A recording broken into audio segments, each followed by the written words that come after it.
like a occasional corny joke or a dynamic presenter. So with that, we'll start recording. So this is Office Hours. Today is October 10th. With us today is Carl Strang, who I've had the pleasure of working with across a number of different careers, I guess, over the last 10 or 15 years. And we recently reconnected over some subjects internally that were going on at Microsoft. And he is teaching a class as a professor at a local institution with a lot of healthcare background as well. And so, Carl, I'll turn it over to you and really look forward to how you're using Teams and take it away. Thanks, Dave and Prest. Appreciate it. I'm going to talk today about modern collaborative learning in higher education and in particular, how we've tried to facilitate more of an active role in our online courses and the role that Teams has played for us in that regard. So as Dave said, I'm participating faculty at Clarkson University. I'm the instructor for business information systems for health informatics and an advisor for the part-time health MBA students. So discussion topics from 30,000 feet. The challenge of online learning according to one person, and that's me. Connecting beyond the weekly requirements. The ability to provide additional posted materials creates an introduction and the ability to adjust and expand on the discussion that supports a more agile process. Engaging with the fire hose, trying to get through the flood of information that is posted daily both by vendors as well as by journalists is a serious challenge. But there's no escaping the responsibility to find a way to engage in a meaningful dialogue within that context. Promoting dialogue and critical thinking in a timely and current context. We are responsible to think critically about what is posted. There are many sites and many white papers and interviews that are thinly veiled commercials. How do we validate this material?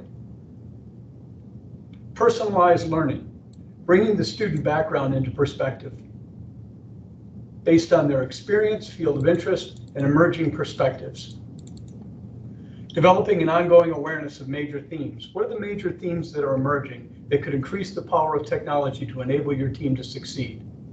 Your individual value proposition. We'll talk about that more specifically as we move on forward through the presentation. But how will you continue to grow and learn? And what are the implications of your leadership style? What are the implications of these technologies on effective leadership style? So getting started for me was working with the organizational IT to enable teams, a Teams pilot. So working through the IT and logistics, the challenges, meant being respectful of the challenges of IT. I've had the CIO role before, had some executive roles as well as management roles in the IT world. And so I listened carefully before I decided that I would respond. Clarkson is a Google Schools institution. From an IT perspective, there is the perception that it is difficult to support multiple platforms, the perception that students need one consistent platform for learning. And in order to support quality learning activities in the online world, a single platform, given the human resources, is a practical solution. So I thought about that for a while and chose to address that directly with the CIO. My response to that was that over 500,000 organizations worldwide are using Microsoft Teams. Through a cross-section of all major markets, Microsoft Teams is on the march. Teams, as integrated in the O365 platform, is a highly scalable corporate solution. I will provide my own support if I can have limited access to the O365 administrator. My experience in the corporate environment with Teams provided me with enough background to know that a small to medium project could be implemented with minimal support. So I'm going to stop you there, Carl. I have a question, right? So you said you wanted to use Teams. You're a professor there. You talked to your department head or your dean and said, hey, why aren't we using Teams? Did you spend a lot of time kind of proving out some of these statements? I'm just trying to get under the covers a little bit here because, you know, folks here are dealing with that every day, right? We don't support this or we don't support that. How kind of what did that look like culturally in your organization? How'd you go about that? So there were a couple pieces to it. Part of my service requirement as a faculty member here, they have asked me not only to do research into health information technology, but they also want me to do research into the most effective methods for online learning. It's something that, as you know, David, I have a very strong past in educational technology, worked for about 30 years in that field. sort of up and down the scale there. And when they approached me with that, one of the things that I responded was that I think that I'm going to need some help getting our team in line, both the IT organization and the instructional technology organization, as well as the institution of faculty, with taking the chance on bringing some prototypes forward. And part of bringing a prototype forward is being able to put reasonable boundaries and have constant communication. Okay. And so when I approached the CIO about it, he's kind of standoffish about it. And I said, I'll provide my own support. And he said, okay, well, that's pretty good. That's a big help to me. I appreciate hearing that. And he said, well, what makes you think you can do that? I said, well, I've done it in the corporate world, or set it up in the corporate world so that others could administer it that way. Working out pretty well in that regard. And as a service requirement, it is very important that our school find a way to engage learning on a scale beyond Moodle and beyond Zoom. We have to have multiple modalities of instruction and multiple modalities of communication. And I think that resonated pretty well. Does that answer your question? Yep, you did. Thank you. Great. Students will benefit from multiple platforms and technologies. It's part of the curriculum, right? So our students require a balanced resume of experience and skills. And then, and this was a big one to me, and it was from the time I first got here. I work closely, weekly, with Clarkson instructional technologists, all of whom are certified in Google. And we work together, and I support their efforts, and we'll celebrate our successes together. We're very fortunate to have a team of instructional designers to assist us with developing our online content. I work very closely with them. We have a very positive, proactive relationship. We share what we're learning, and we'll present to the faculty together when the quarter is complete. So what is IS 606 Business Information System? This is how our class is designed. They're in 10-week quarters. Business Information Systems is a required course in our online MBA program. Most of the structured learning activities are done in Moodle. In Pearson's MIS lab, units are broken down weekly. The pilot objectives for teams was this. Teams will help to provide an opportunity to post and discuss the major themes of the course in a more agile and responsive way. Teams will enable the instructor to provide a more customized learning experience for students. Teams will help the instructor and student plan and complete a major research project. And teams will provide students an opportunity to develop skills in a problem-solving context using modern workplace tools. Some of the major themes in our course. The course consists of 10 units providing an overview of business information systems. It's far too broad of a course to be comprehensive. So we don't get to go very deep. But one of our major concerns is that we are certain by the time we leave that students understand the value of business information technology and how they can use it to leverage advantages for their organization. The course is divided in the context of two major themes: communication, collaboration in the cloud, and data management and data analytics. The governing philosophy and learning pedagogy is it's a mastery learning environment. I expect excellence from all students, and they expect me to hold them to that standard.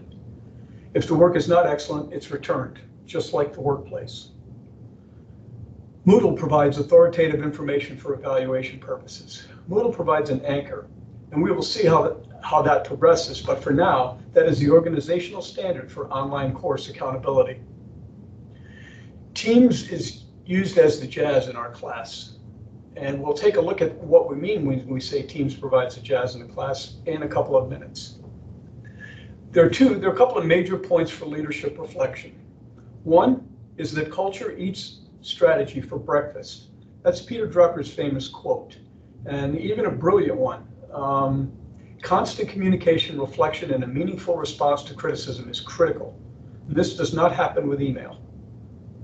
The skills that brought you to aspire to leadership may not be the ones you need to succeed, particularly those students who come from high reliability engineering environments. As individual contributors, need to reflect on the change of their locus of control and the motivation of their teammates. I'd like to play this short video clip for you. I believe that the audio should come through. If it doesn't, David, would you let me know and I'll reshare it and make sure that the audio is selected? Sure. Sometimes with Teams it's a little quirky, but go ahead.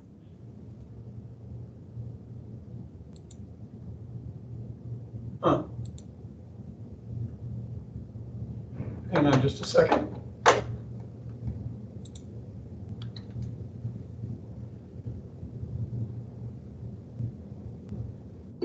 Organizations need leaders who can drive innovation in the face of changing markets, rivals, and technologies. That takes creative collaboration among diverse teams. What kind of creative leader can lead collaborative groups? One model views the CEO as the conductor of an orchestra of specialists. But conductors have a musical score in front of them, prescribing the precise outcome. CEOs don't. So let's try something different. A jazz band leader, Duke Ellington. Not a virtuosic pianist or musical theorist, yet prodigiously creative. How? By turning a diverse group of musicians into a single creative instrument. He or one of his band members would toss out an idea and let the other players improvise and collaborate to fill in the rest. As he drove them all to improve, they learned from each other.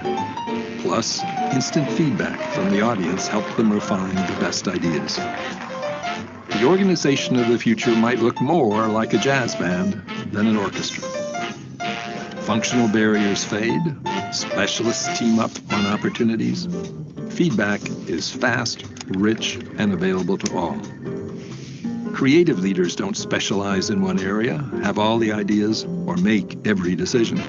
They lead by values. Treat people as individuals and inspire them to give their best.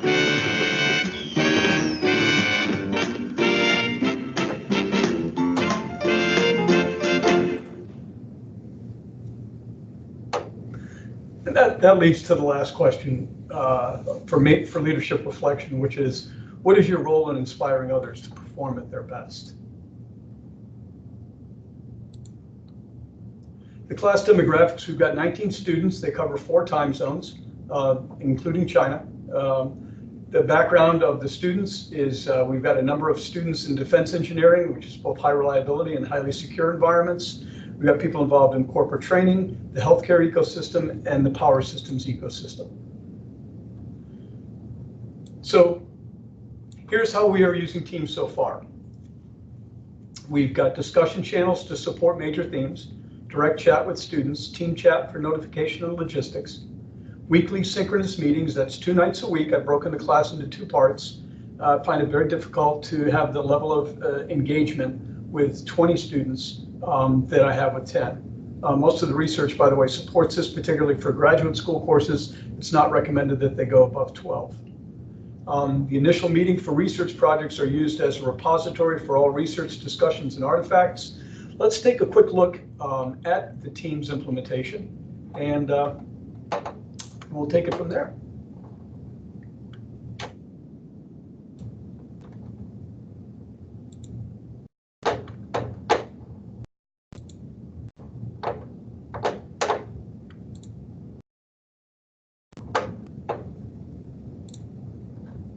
Oh, we're in the wrong place again.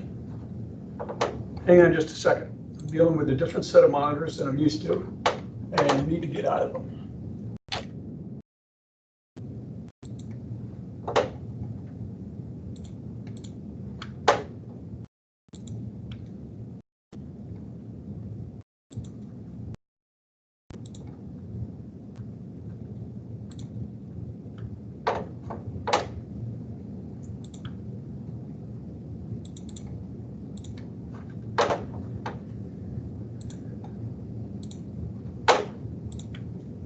We should be looking now at,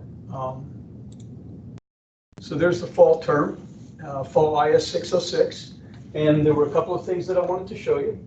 Discussions to support the major themes. So you've got communication, collaboration in the cloud.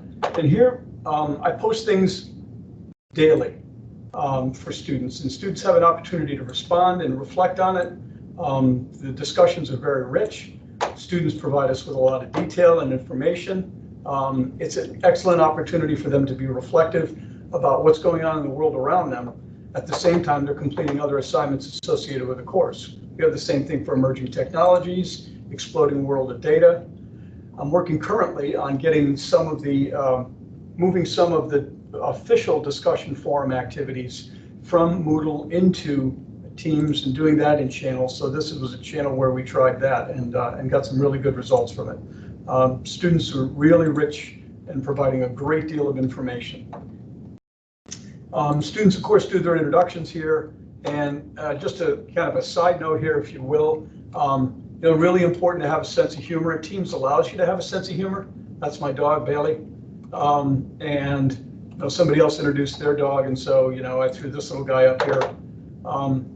It's really important to have a sense of humor, and for people to see it. It never comes through an email. It's very difficult for it to come through in the text environment, but it makes people feel much more at ease. And while they can take their work seriously, they don't have to take themselves too seriously. It's, of course, direct chat with students and a number of students involved in that discussion. You see that our chat is mixed in here as well. But if we take a look here at the discussions, you see we have a variety of research meetings set up. And so these research meetings were 30-minute meetings. And the purpose behind these 30-minute meetings, I'm not getting what I want here, I don't know why, there we go. The purpose behind these 30-minute meetings were for us to set the research topic up, and then once we discussed what that was, students put some of that information in their notes. Other students chose to put it in files, and then they submitted that file so that I had the opportunity to review their problem statement. So as they go through the project development, everything will take place in terms of our communication back and forth within the context of these meetings. We had one group who chose to set themselves up differently because I chose to set them up in a group.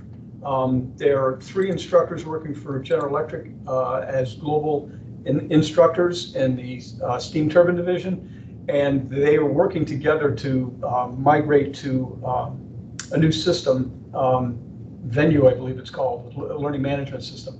And so I'm allowing them to create the context of their problem statement within the work they have to do. And that's really an important part of the course. As much as it is possible, I want students to exercise the skills we expect them to demonstrate within the context of their work environment. Since almost all of them are full-time employees, many at different points in their career, it's usually fairly easy for them to find a challenge to respond to. We have our weekly synchronous meetings. And so I had a meeting last night, and that meeting, see, it's my joke out there for them. I'm excited for tonight's meeting. So we have the weekly synchronous meetings, and those meetings are recorded and then automatically posted for the students to review if they choose to. I do turn on the captioning, and the captioning actually works quite well for it. So, so that's currently the way we're using Teams and where we see the value proposition in it. I'm going to just show you some of the comments because I asked students if they had any comments about it because it was a big change for them. But I asked them if they had any comments, if they'd be willing to share them. And so on the last couple of slides here, I'll reshare this again, and then hopefully we will hopefully you have an opportunity to see some of their reflection.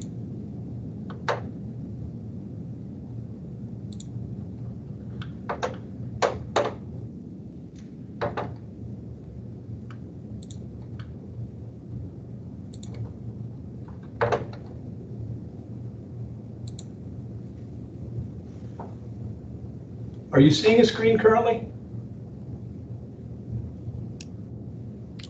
Yes, it says Carl. student reactions. Yep. Do you see the student reaction screen? We do. Yeah. So I'm going to read a couple of these. Not that I don't think you can read, but I think we should be really proud. I really enjoy Teams. It enables the group to feel very much like we're together during class, showing the camera on the person speaking, for instance. It's nimble, it's easy to communicate outside of synchronous meeting times. This is the first time that I've used it, and I really appreciate how it facilitates the sharing of content. Pauline says, no, Teams is great as it allows students to access files, meeting invites, online classes, and discussion forums all in one app. It also integrates with other Microsoft applications. Anna said that Teams makes learning more fun and interactive. It's so much easier to reach out to the instructor and my classmates. I really enjoy using this platform. I think it's a great collaborative tool for learning and working with others in class. Doreen, she gets right to the point. I like being able to chat directly with the professor for questions like texting. Sarah says, this is my first experience using Teams. The features are great. We are several weeks into the class, and although I never used it before, it was pretty intuitive and easy to navigate. Jason said Teams has been a great addition to the online learning platform. Liz says Teams integrate all facets of academic life in one easy-to-use interface for online classes. It's responsive, adaptable, and intuitive. And Kelly said, I had used Google-based collaborative tools previously, so the Team app took some time to adjust to. Once I did it, it's much easier to use. So hey, Carl, so I love the quotes. There was one question: a student use synchronous meeting times in their quote? Yeah. Or have you used that in class a few times? But oh yeah. Believe me, I've used it in class a number of times. But that, hey, that's part of their skills as an aspiring manager, right? I mean, no matter what field they're in, they need to understand the language of technology. They need to understand that value proposition that it brings to every organization and what their role is going to be in that. It's not just IT's job anymore, as you well know, right? So. Absolutely. So just, this last thought here, don't forget to use your sense of humor. It's one of the things that I really like about Teams. I used Slack before. I had to use it for a while. I enjoyed Slack. I thought it did a lot of things very well. But Teams just really allows you to kind of take the edge off of things in a way that frankly you can't do with too many other things. If you're in the K-12 space, you may want to go in there and choose strict as opposed to moderate, because some of the stuff can get a little bit kind of on the racy side, a little funny. But they've got a lot of memes in there, a lot of pics, a lot of GIFs, and just reactions that kind of help you take the edge off and share things with people. And it makes for a more human connection. So thanks for joining us today. And thanks for inviting me to come along and be with you. I know it looks like we're a little bit over. No, you're fine. You're fine. We have almost 7 minutes left, Carl, so we're doing just fine. Couple of questions we had. Are you creating and managing the membership of the team yourself, or are you using a process to pull the class in like Moodle or something? Yeah, no, at this point, I'm just creating it myself. Obviously we've got the Azure AD, and it's pretty quick to just type the student names in and bring it in, but we haven't taken that step yet. One of the things I know is that one of the instructional designers, even though she has a real penchant for Google tools, she also loves OneNote. And there's a level of OneNote integration with Moodle, and so I'm hoping that I can ride the back of that as a way to get more integration between the two platforms. Awesome. Do you think there's ever, is there any additional features that, or do you ever think that, your university would ever have a wider adoption of Teams? Just, again, you're one professor, and, have other folks ever asked about it?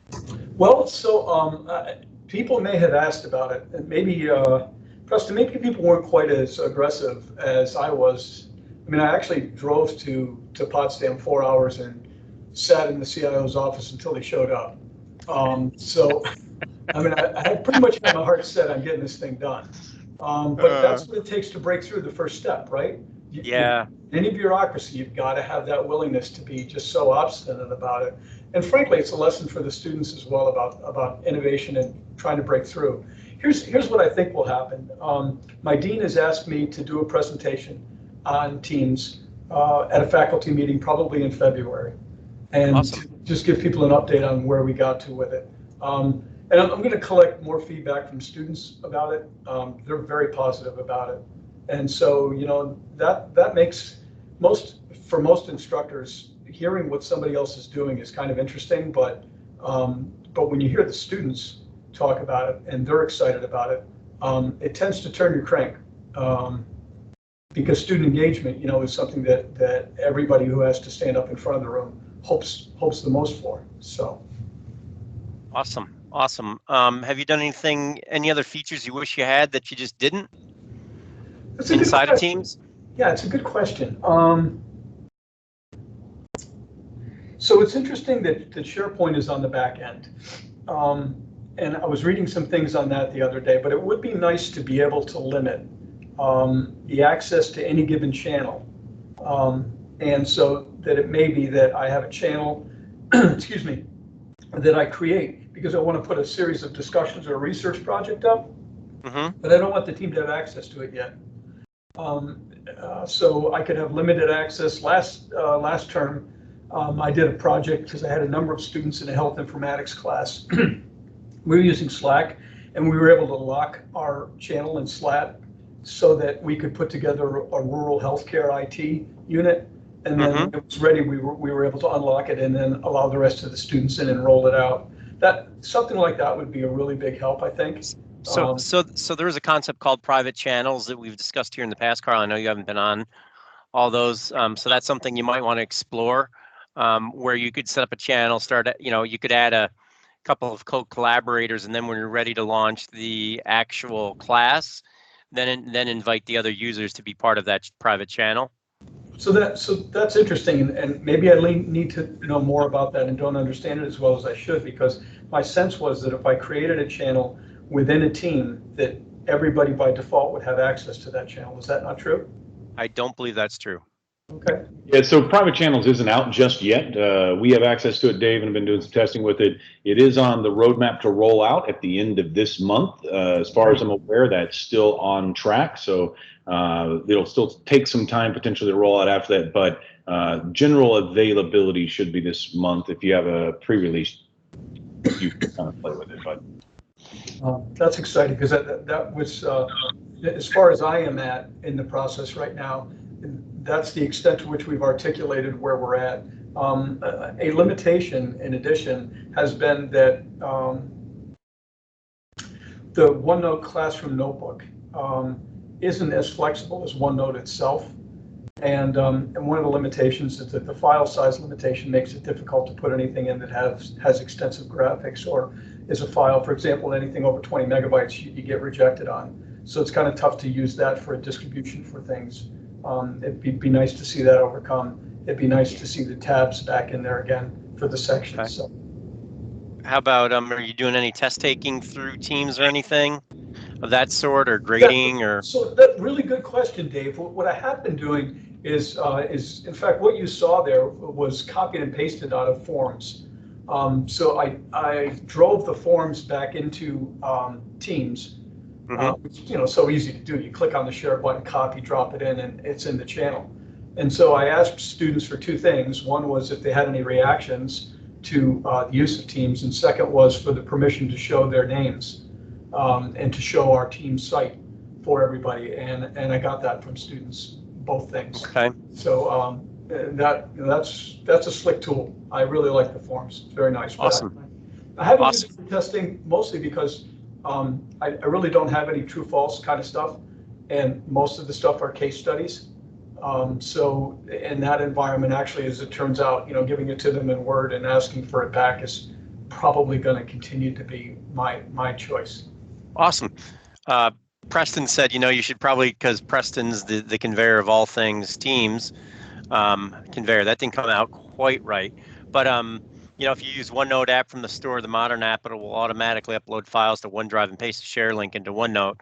This fixes the file size restrictions, for what that's worth.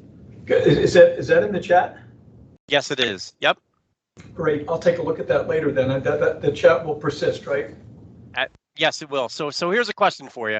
And again, this is something that I think a lot of folks on this call are dealing with. Whether it be Duo, whether it be Slack, whether it be other folks that begin with G, or whoever the vendor is, right. There's a lot of different solutions at many organizations, right? And sometimes there's a lot of overlap, and then other times there's just a strong resistance to do anything different than what they're already doing. What would your advice be to other faculty members, other technologists within these universities to make that work?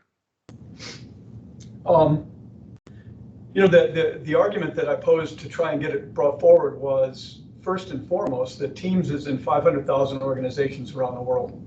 And I have to find a way to be polite about saying this. And you can consider your audience, but I'll just drive it out to you and to the other 250 people who are here with us today. We're not teaching students to go to school.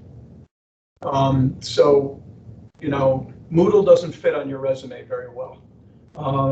It doesn't demonstrate your agility. It doesn't demonstrate your ability to use modern communication tools or tools that are common in the modern workplace. Google tools are fine. They're not, for my taste, happens to be mine. Others feel differently. But particularly for medium and larger organizations, they simply don't have the level of control that's required in order for an organization to maintain, one aspect is knowledge management. And I think Teams is incredibly powerful with that. I don't see Google having anything close to it. But I think that first and foremost, the big point is, you know, students need things on their resumes that demonstrate that that they have real world skills and that they can deal with things that are changing constantly. And Moodle is a very static platform for that. So we had a lot of a lot of good things about we're not teaching students to go to school. I might take that offline and we'll make a couple of T-shirts. Yeah, there's a nicer way to say that. I've got a couple of them written down somewhere, but after listening to the discussion and the depth and detail that people were interested in, I figured this group would appreciate the frankness of that statement. Absolutely. So Carl, really appreciate your time today. I don't know if there's any other questions or any other feedback or thoughts. Preston, community, feel free. I tried to ask most of the questions that you may have put in there, but feel free to, if there's anything else. But really appreciate your time, Carl. Anything, Preston, that's top of mind for you? I think one of the questions that we had was, how is account provisioning being done in the Tenant, since I mentioned that most of the users are in Google? Yeah, so the account provisioning, apparently they're using Azure AD. And so, you know, it's pretty, it turns out that allows me to simply go in to the team and to type in a name, and that'll bring up the Azure AD interface for me to be able to add students directly in. Perfect. And if somebody does need it, you actually can now log in and use Teams with a Google ID, believe it or not. Interesting. Yeah, I'm not sure where they originate. My belief is that they originate in AD, and the reason why I believe that they do and that they only then go out and link to Google is because if I'm looking at a faculty member, I get the organization information, and that's something that that Active Directory has that may not get put in terms of a hierarchy in Google. So that's what makes me think I'm getting AD. Awesome. All right. Well, hey, really, there was a question, Carl. You all right with people reaching out to you? And yeah, please do. I took the assumptive yes and put your Sure. Clarkson EDU email address in there. Power Awesome. and numbers. Absolutely. Well, hey, really appreciate your time today. It was really insightful, I think, to see kind of how that kind of rolled out in your university. The fact that you were willing to drive a couple of hours up to see the CIO kind of is a testament to that. You know, hopefully it's not that hard for everybody, but definitely some key learnings in there and how you addressed it, not just an IT versus faculty discussion, but really trying to get your students ready for the world of employment and using tools that you felt were appropriate for their job. Thanks for the invitation, Dave. Always nice catching up with you. Nice to meet you. Absolutely. Thank you very much. All right. Thanks, guys. Take care. Thank you. Stop the recording at this time, guys.